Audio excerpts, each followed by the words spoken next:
Freak the Mighty, Chapter 23, The Empty Book.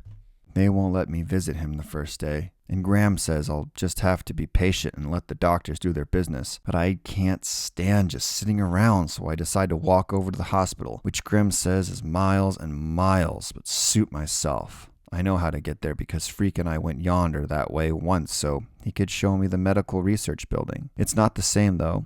Without Freak along to turn the houses into castles and the swimming pools into moats, all I keep thinking is what a chip it is to have to go to the hospital on your birthday. Finally, I get there and I see the fair Gwen's car in the visitor parking lot, but Grim says I should leave her alone and let her tend to her son.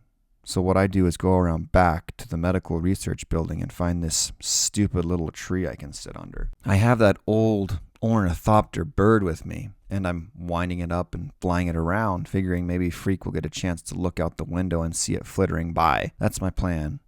And I'm under that puny little tree messing with the bird until this guy mowing the lawn makes me move. So I wander around to the front of the hospital, and that's when the fair Gwen finds me. "Maxwell," she says, and she gives me this great big hug. A wet hug, because she's been crying. "Max, we've been looking all over for you. Kevin wants to see you. He's making quite a fuss about it, and Dr. Spivak says it's okay, but just for a few minutes." So, the fair Gwen takes me inside, and I figure we're heading for the medical research building, but instead, we go into the regular hospital. "He's in the ICU, she says. "So they're taking really good care of him?" "They're doing their best, Max," she says. "The intensive care unit is this place where there are so many nurses you can't hardly turn around without bumping into one, which I do as soon as we get there. Every patient gets a room alone, and there's all this electronic gear the fair Gwen says it's called telemetry, which means when Freak sneezes, the nurses know about it before he can wipe his nose. I'm not scared at all until I actually go into his room and see how small he looks on the bed. They've got him sitting up with all these tubes going into his arms and up his nose, and Dr. Spivak is guarding him. She won't let me come too close. "I thought no visitors was the best policy for now," Dr. Spivak says. "But what Kevin wants, Kevin gets." Dr. Spivak is this small woman with short red hair and a real stern face. And it's like she's mad because Freak wants to see me, or because I'll break some of her precious equipment. "That will be all," Freak says to her. "You are dismissed." The thing is, his voice sounds funny, not just faint and weak, but kind of whistly. Only when I get closer do I see he's got this weird little plastic button stuck in his neck. "It's called a tracheotomy," he says, holding his finger against the button, which stops the whistling noise. "Standard procedure to facilitate breathing." "Does it hurt?" "No way," he says. "I think it's cool. Listen to this."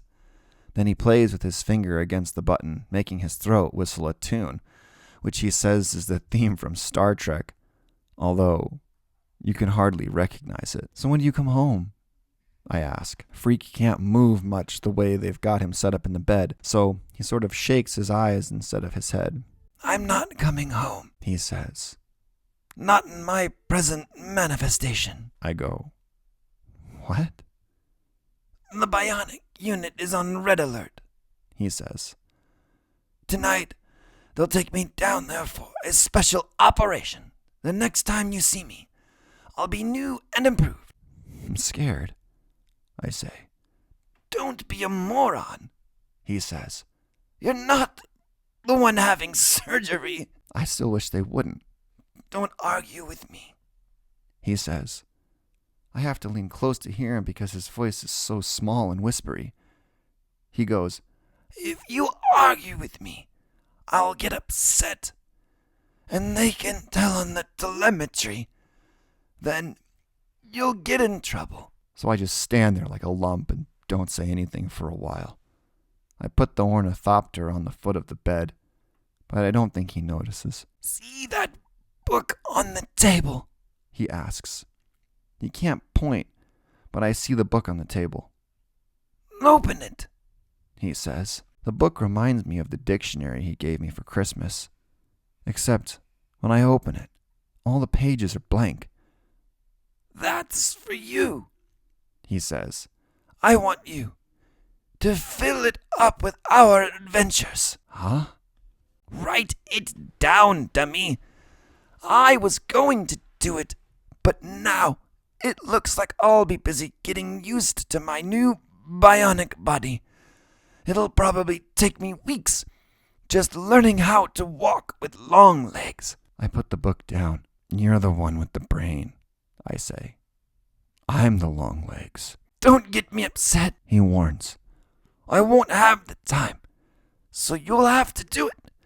Just write it all down like you're talking. Put in all the fun we had, the cool things we did, our adventures. But you know I can't write, Kevin. It's all in your head, Max. Everything you can remember. Just tell the story of Freak the Mighty. No big deal. I put the book back up, but I don't say anything more about how hopeless it is, me trying to write stuff down, because I don't want to set off the telemetry. He does that himself about a minute later when he starts to cough, and before I can say anything, the room is swarming with nurses, and Dr. Spivak is telling me I have to leave. Out this second, young man, and let us do our jobs. They let me wait outside the ICU with the fair Gwen, who was just standing there at the window, wringing her hands and not saying anything. And then finally, they come out and say he's okay. It was just a bad spell. That they have him stabilized. A while later, Graham comes into the hospital and she drives me home.